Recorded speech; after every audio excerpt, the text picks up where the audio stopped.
Hey guys, I'm back in. Welcome to day 8 in the life of the Galaxy Z Fold 5. Another thing I don't like about Google Maps is sometimes it makes me take the craziest route. So currently I'm sitting in traffic on the highway. It's telling me to get off this first exit. And what it's expecting me to do after I get off the exit is it wants me to cross a double lane, busy street, then a crazy left-hand turn, cross 2 more lanes in order to do a crazy U that involves a very sharp turn. So I elected not to do that. I'm not trying to make left-hand turns for no reasons at all. I used to work in insurance, so if you're driving and you make a left-hand turn, no matter what happens, somebody hits you, you're always going to be 100% at fault. It's basically equivalent to you rear-ending somebody.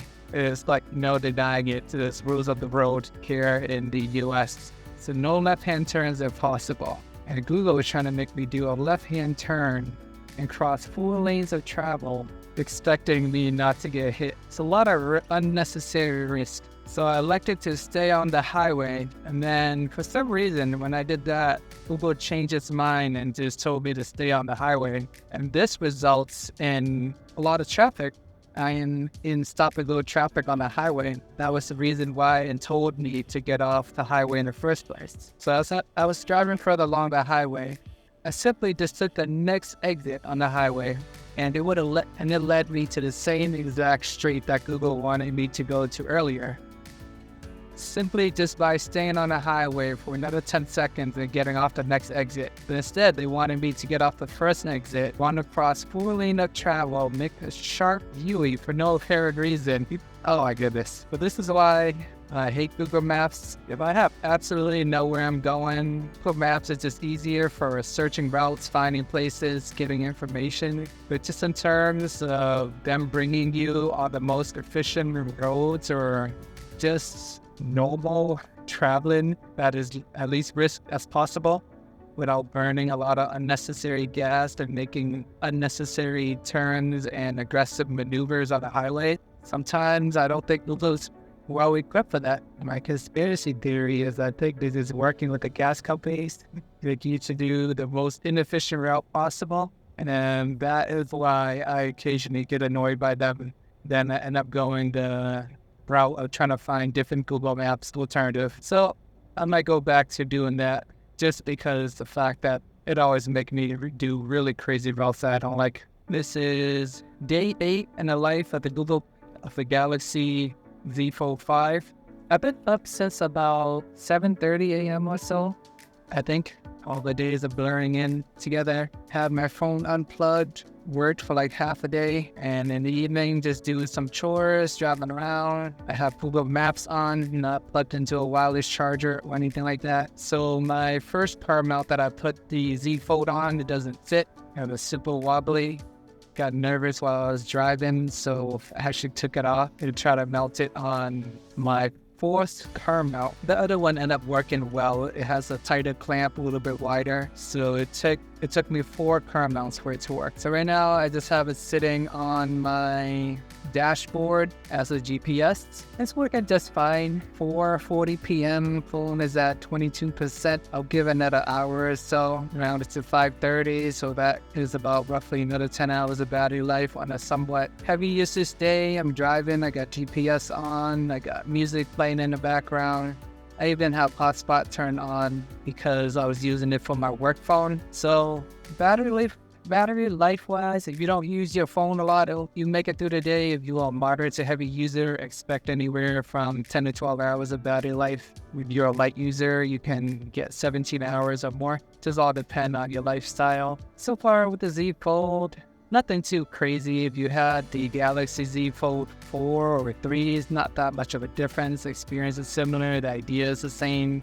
You have a giant heavy phone in your pocket, and if you watch a lot of content, play a lot of games, you want the big screen at your fingertips, you can just take it out and use that. But if you are out and about a lot, you do a lot of running, do things that require you to do quick action, you only have one hand available, you don't always have 2 hands, then it's not the most convenient phone in that sense. So just think about your lifestyle and determine whether you are just a regular smartphone person, a flipping person, or a folding person. I personally might be leaning towards just a regular smartphone, to be honest. All these new flipping technology, they look cool. In theory, it's nice to see a folding phone, but depends what you're trying to achieve. With the Galaxy Z Flip 5, you're paying for the portability, the ability to fold it in half, take less space in your pockets, easier to store. I know a lot of women, they don't have big pockets, so they gotta rely on their purses. So having the small form factor makes it easier to fit in more places. So that's definitely convenient. But if you want a tablet in your pocket, and most people do not need a tablet in their pocket, to be honest. Even though I have this phone as a tablet, I don't always open it up a lot. I mean, I do and I don't. If I have free time and just sitting there relaxing, I'm obviously going to open it up. If I'm holding my baby, I'm feeding him, trying to multitask and doing a million things at once, it is not the most convenient phone to hold and navigate. So after using this phone for a week, I still don't think it's worth the $1,800. For $1,800, you're basically just paying for a tablet in your pocket, but you're not necessarily getting all the best specs that money can buy. You're actually paying more, getting less in terms of specs in a way.